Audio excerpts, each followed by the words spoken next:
Assalamualaikum warahmatullahi wabarakatuh. Alhamdulillahirabbil alamin. Kita bersyukur kepada Allah Subhanahu wa taala. Salawat dan salam buat Nabi kita Nabi Muhammad sallallahu alaihi wasallam. Bapak dimanapun antum berada, mudah-mudahan dalam keadaan sehat walafiat dan selalu semangat belajar. Oke, pertemuan kita hari ini membahas mengenai Al-Quran dan Wahyu.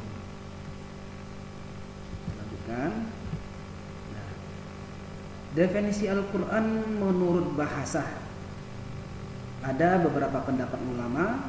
Pertama, menurut Al-Lihyani, Al-Quran itu asal katanya adalah qara'a yaqra'u Qur'anan. Artinya adalah bacaan atau yang dibaca. Dalilnya terdapat dalam surat Al-Qiyamah ayat 17 sampai ayat 18. Kemudian yang kedua, menurut Al-Asy'ari, Al-Quran itu berasal dari kata qarana yang artinya menggabungkan.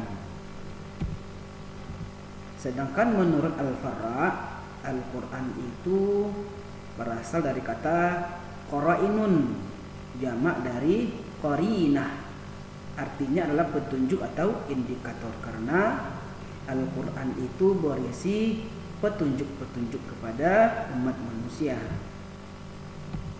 Selanjutnya menurut Al-Sujaj, Al-Quran itu berasal dari kata Al-Qara'u, artinya Al-Jam'u, kumpulan. Karena Al-Quran itu merupakan kumpulan dari firman Allah Subhanahu wa ta'ala. Terakhir, menurut Imam Asy-Syafi'i, Al-Quran itu bukanlah berasal dari kata apapun, tetapi merupakan sebuah nama atau isim alam. Yakni Al-Quran itu memang itulah katanya, itulah katanya, tidak berasal dari kata-kata yang lain, yang merupakan sebuah nama yang langsung diberikan oleh Allah Subhanahu wa ta'ala. Itu definisi Al-Quran menurut bahasa. Ada setidaknya 5 pendapat ulama mengenai definisi Al-Quran ini. Kemudian menurut istilah, kita ambil 3 pendapat ulama. Yang pertama, menurut Subhi Sholeh, Al-Quran itu adalah kitab Allah yang mengandung mukjizat yang diturunkan kepada Nabi Muhammad SAW, ditulis dalam mushaf-mushaf yang disampaikan secara mutawatir dan bernilai ibadah membacanya. Ini menurut Subhi Sholeh. Di sini penekanannya adalah pertama, Al-Quran itu merupakan kitab Allah, mengandung mukjizat, diturunkan kepada Nabi Muhammad SAW, terdapat dalam mushaf-mushaf, disampaikan kepada kita atau kepada orang-orang setelahnya secara mutawatir dan beribadah bagi yang membacanya.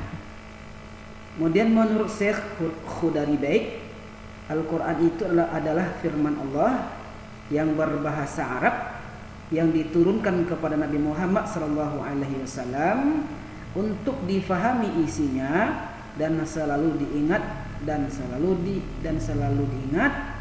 yang disampaikan dengan cara mutawatir, yang ditulis dalam mushaf yang dimulai dengan surat Al-Fatihah dan diakhiri dengan surat An-Nas. Ini menurut Syekh Khudari Baik, lebih panjang dari menurut Subhi Sholeh.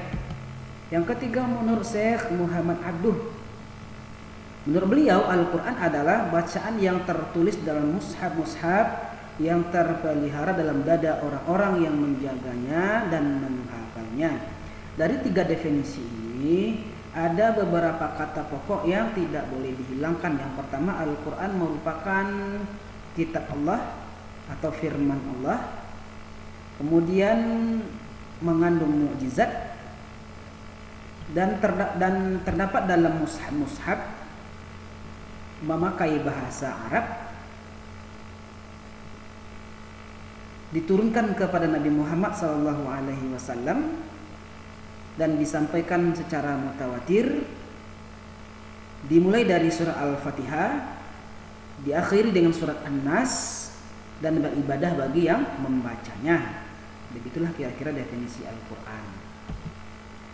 Kemudian kita masuk definisi wahyu. Wahyu menurut bahasa adalah, kita kutip firman Allah Subhanahu wa taala, wa auhayna ila ummi Musa an ardi'ihi fa idza khifti alaihi fa alqihi fil yammi.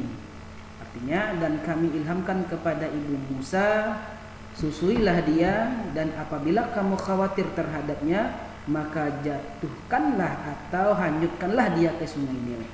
Jadi kata wahyu dalam ayat ini didefinisikan sebagai ilham, terdapat pada awal ayatnya ini. Nah, ini adalah ini didefinisikan sebagai ilham. Karena asal kata wahyu itu adalah waha, wa auha, wa auhaina, dan telah kami wahyukan. Maksudnya adalah dan kami ilhamkan, itu maksudnya. Yang kedua, wa auha rabbuka ilan nahli anittakhadhi minal jibali buyutan wa minasyajari wa mimma ya'rishun. Dan Tuhanmu mewahyukan kepada lebah. Wahyu di sini bisa didefinisikan lagi sebagai ilham. Buatlah sarang-sarang di bukit-bukit dan pohon-pohon, dan di tempat-tempat yang dibuat oleh manusia. Yang ketiga, fakharaja ala qaumihi minal mihrabi fa'auha ilaihim an sabbihu bukratan wa 'ashiyya. Maka ia keluar dari mihrab menuju kaumnya, lalu ia memberi isyarat kepada mereka, hendaklah kamu bertasbih di waktu pagi dan petang. Maka kata auha di sini didefinisikan sebagai isyarat. Nah, jadi tadi ada definisi wahyunya secara bahasa, ada artinya ilham. Sekarang bisa berarti isyarat. Lanjutkan ayat selanjutnya, wa kadzalika ja'alna likulli nabiyyin aduwwan syayatinal insi wal jinni yuhi ba'duhum ila ba'din zukhrufal qaul ghururan walau syaa rabbuka ma fa'aluhu fadharhum wa ma yaftarun. Dan demikianlah kami jadikan bagi tiap-tiap nabi itu musuh, yaitu syaitan-syaitan dari jenis manusia dan jin. Sebahagian mereka membisikkan kepada sebahagian yang lain perkataan-perkataan yang indah untuk menipu manusia. Jikalau Tuhanmu menghendaki, niscaya mereka tidak mengerjakannya, maka tinggalkanlah mereka dan apa yang mereka ada-adakan. Jadi kata yuhi, kata wahyu di sini didefinisikan dengan membisikkan. Ini yang ketiga. Tadi ada ilham, ada isyarat, sekarang secara bahasanya membisikkan. Ayat selanjutnya, idh yuhi rabbuka ilal malaikah anni ma'akum fathabbitul ladzina amanu sa'ulqi fi qulubil ladzina kafarur ra'ba fadribu fawqal a'naqi wadribu minhum kulli banan. Ingatlah ketika Tuhanmu mewahyukan kepada para malaikat, sungguhnya aku bersama-sama kamu, maka teguhkan pendirian orang-orang yang telah beriman, kelak akan aku jatuhkan rasa ketakutan ke dalam hati orang-orang kafir, maka penggalah kepala mereka dan pancunglah tiap-tiap ujung jari mereka. Nah, di sini kata wahyu idza yuhi, maka didefinisikan di sini atau diterjemahkan di sini. Dan ingatlah ketika Rabbuka, Tuhanmu mewahyukan kepada malaikat. Di sini didefinisikan sebagai wahyu. Kemudian ayat terakhir, inna auhayna ilaika kama auhayna ila nuhin wan nabiyyina min ba'dihi wa auhayna ila Ibrahim wa Ismaila wa Ishaqa wa Yaqub wal asbaq wa Isa wa Ayyub wa Yunus wa Harun wa Sulaiman wa ataina Dawuda zabura. Kata auhayna di sini diterjemahkan, sesungguhnya kami telah memberikan wahyu kepadamu sebagaimana kami telah memberikan wahyu kepada Nuh dan nabi-nabi yang datang kemudian, dan seterusnya. Oke, kita lanjutkan. Jadi wahyu secara etimologi bisa berarti ilham, bisa berarti isyarat, bisa juga bisikan. Sedangkan menurut istilah kita kutip pendapat dari Muhammad Abduh dalam bukunya Risalatut Tauhid, mendefinisikan wahyu ialah pengetahuan yang didapati oleh seseorang dari dalam dirinya dengan disertai keyakinan bahwa itu datang dari Allah Subhanahu wa taala, baik dengan atau tanpa perantara, mula-mula dengan suara yang ia dengar atau tanpa suara. Jadi antara definisi wahyu dengan definisi Al-Qur'an memang berbeda jauh kalau kita buat secara istilahnya. Nah, kalau Al-Quran itu pembahasannya adalah kitab yang diturunkan kepada Nabi Muhammad SAW. Sedangkan kalau wahyu itu lebih luas dari pembahasan Al-Quran tersebut, karena wahyu itu lebih umum sifatnya daripada Al-Quran.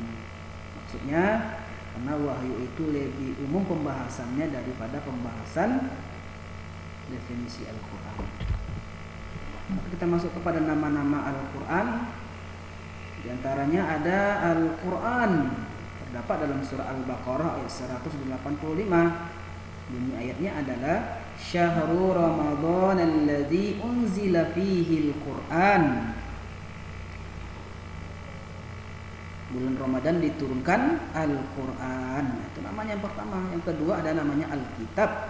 Terdapat dalam surah Al-Baqarah ayat 2, Zalikal kitabu la raiba fihi hudal lil muttaqin. Demikian Alkitab, tidak ada keraguan padanya, petunjuk bagi orang-orang yang bertakwa. Alkitab di situ maksudnya Al-Quran. Yang ketiga Al-Furqan. Dalilnya adalah terdapat dalam surat Al-Furqan ayat 1. Di sini ayat 2 nih ya. Di sini ayat 1 sebenarnya, ini salah nih. Al-Furqan ayat 1, bukan ayat 2. Nah, ini salah di sini ya. Bunyi ayatnya adalah Tabarakallazi nazzalal furqan. Nah, suci Allah yang telah menurunkan Al-Furqan. Maksudnya Al-Furqan di situ adalah Al-Qur'an. Kemudian yang selanjutnya, nama Al-Quran bisa juga disebut dengan Az-Zikir. Dalilnya adalah Al-Hijr ayat 9. Inna nahnu nazzalna dzikra wa inna lahu lahafizun. Sesungguhnya kami yang menurunkan Az-Zikir, kami yang akan menjaganya. Az-Zikir di situ maksudnya adalah Al-Quran. Kemudian namanya juga At-Tanzil. Dalilnya adalah surah Asy-Syu'ara ayat 192. Wa innahu latanzilu rabbil alamin. Dan sesungguhnya benar-benar diturunkan dari Tuhan semesta alam. Jadi inilah nama-nama Al-Quran. Ada Al-Quran, ada Alkitab, ada Al-Furqan. Ini dalilnya bukan ayat 2 ya, dalilnya ayat 1. Kemudian Az-Zikir, kemudian At-Tanzil. Demikian saja untuk materi kita hari ini. Kalau belum paham silakan diulang-ulang mendengarnya. Mudah-mudahan dengan mendengar video ini bertambahlah ilmu dan wawasan antum semua. Demikian saja. Maaf. Assalamualaikum warahmatullahi wabarakatuh.